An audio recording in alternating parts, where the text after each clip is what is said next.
다음 소식입니다. 자영업자 폐업률이 87.9%로 역대 최고치를 기록한 가운데 상권 곳곳에서 공실도 급증하고 있습니다. 특히 서울 핵심 상권마저 빠른 속도로 위축되고 있어서 우려감이 커지고 있는데요.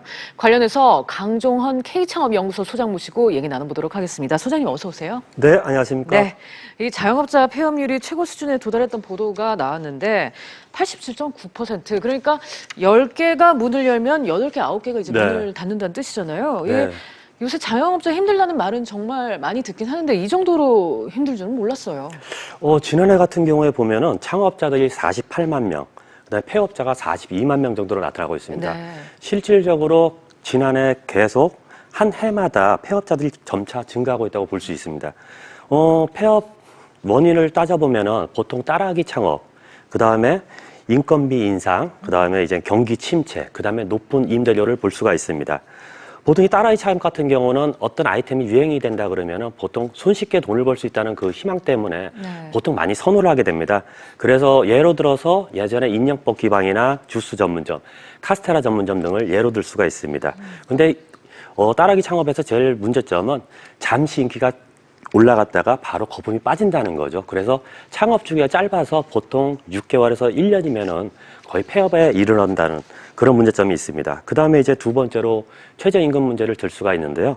임금이 상승해지면서 보통 이제 업소에서 직원이 퇴사를 하게 되면은 고용을 해야 되는데 고용을 하지 않고 지금은 가족들이 운영하는 형태로 가고 있어요. 네. 그러다 보니까 고객들한테 어떤 정확하게 서비스를 제공해 줘야 되는데 그런 서비스를 제공하지 못해가지고 고객 불만으로 이어지고 있습니다. 그 다음에 마지막으로 보면은 경기 침체인데, 현재 1차 상권이 외식 상권에서 이 외식 상권이 깨지면서 지금 2차 상권이 형성이 되질 않는다는 거예요.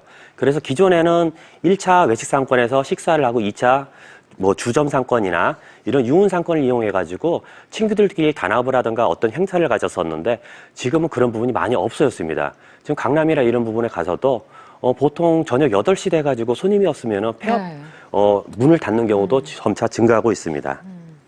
그러니까 지금 소장님이 크게 한 4가지 정도 원인을 말씀해 주셨어요. 이제 따라하기 창업, 그다음에 인건비 상승, 임대료 상승, 그리고 마지막으로 이제 경기 침체까지 얘기를 하셨는데, 가장 큰 원인으로 보시는 건 어느 걸로 꼽고 계세요? 가장 큰 원인으로는 지금 임대료 상승이라고 볼 수 있습니다. 네. 임대료 상승 같은 경우는 보통 자릿세라 그러죠. 이제 바닥권리금이라 그러는데 창업자들이 그 건물에 상권이 발전하기 이전부터 보통 권리금을 내고 들어간다는 부분이에요. 그래서 그 높은 권리금과 임대료에 대해서 굉장히 큰 부담을 느끼고 있습니다. 한 예로 들면은 예전에 영동시장에 가면 백종원 거리라고 있었는데요. 그 백종원 거리 자체에서 5년 동안 30% 이상의 임대료가 증가했습니다. 결론은 폐업할 수밖에 없다는 얘기죠.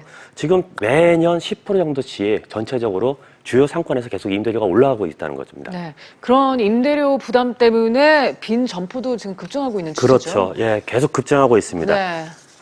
지금 전체적인 주요 상권, 이제 전국 주요 상권을 보더라도 전체적으로 계속 공실이 나오고 있고요.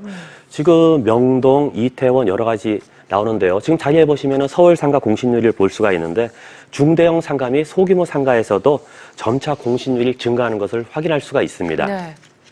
그러네요. 계속해서 꾸준하게 이제 늘고 있는데, 자, 문제는 이게 골목에 있는 소규모 점포들만의 얘기가 아닌 겁니다. 서울 핵심 사건이라고 할 수 있는 명동, 방금 말씀하셨던 명동, 강남, 홍대 등에서도 문을 닫은 점포들이 쉽게 눈에 띄는데, 이곳들, 지금 이제 주요 상권이라고 여겨지는 이곳들의 현재 상황은 지금 어떻습니까? 지금 계속적으로 공실이 증가하고 있는 추세입니다. 네. 홍대 합정이나 여러 군데를 가봐도 지금 계속 공실이 증가하고 있는데요. 빈상가 공실, 서울 주요 상권에 보면은 전체적으로 홍대 합정, 명동, 강남대로 등에서도 계속 공실률이 나타나고 있다는 걸 확인할 수가 있습니다. 이 이유는 지금 외국인 관광객들이 계속 감소하고 있고 또 최저임금 인상, 그다음에 주 52시간 근무, 그다음에 내수 경기 침체, 이 부분들이 서울의 핵심 상권에 계속 위축적인 압박을 가한다고 볼 수가 있습니다. 네, 그러니까 지금 소장님이 말씀하시는 그런 원인들, 임대료 상승, 경기 침체, 인건비 부담, 그다음에 따라하기 창업 이런 게 우리가 소위 말하는 주요 상권, 핵심 상권에도 지금 부정적인 영향을 미치고 있는데 이렇게 이제 공실률이 높아지다 보니까 그동안 치솟기만 하던 상권 임대료가 급락을 또 하고 있는 추세라고요. 네, 맞습니다. 이제 계속 공실이 나타나다 보니까 네. 이제 정부 기관이나 다양한 곳에서 일단 기존에 있던 임대료 자체를 좀 약간 내리는 추세로 가고 있습니다. 하지만 그 정도 지금 임대인과 임차인이 서로 만족할 만큼의 임대료 협의가 지금 되지가 않고 있다는 게 문제입니다.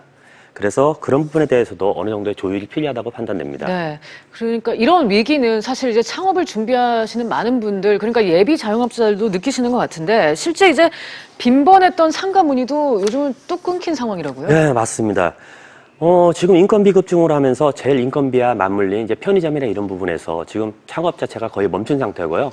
지금 상담 문의 전화도 한 10분의 1 정도밖에 안 오는 정도로 확 그렇군요. 줄었습니다. 네. 그다음에 뭐 외식업이나 서비스업 이런 분야에서도 전체적으로 상담이 계속 감소하고 있는 추세입니다. 자, 이대로라면은 앞으로가 더 걱정이다, 이런 얘기도 나옵니다. 올 하반기 역시 어려운 상태가 지속될 거란 얘기인데, 소장님은 어떻게 보고 계세요? 상권 침체 자체는 계속 지속될 것으로 보고 있어요. 네. 왜냐하면 상권 자체에서 계속 높은 임대료를 유지하고 있기 때문에 이 자체가 쉽게 떨어지지 않을 거라 판단됩니다. 보통 이제 하시는 분들이 이제 임대인들끼리 서로 이제 담합을 해가지고 어느 정도 일정 수준의 권리나 임대료를 맞추기 때문에 그 부분 때문에 이제 자영업 하시는 분들이나 소상인 분들이 굉장히 어려움을 느낄 수밖에 없습니다. 그래서 네. 그런 부분도 조율이 필요합니다. 업계에서는 이제 실효성 있는 변화가 필요하다는 목소리가 많이 나오는데, 소장님 현 상황에서 현실성 있는 대체 어떤 게 가능할까요? 일단은 뭐 임대인들이 자발적으로 어떤 임차료나 이런 부분에 대해서 좀 하향 부분을 좀 찾아주는 게 제일 무난하고요.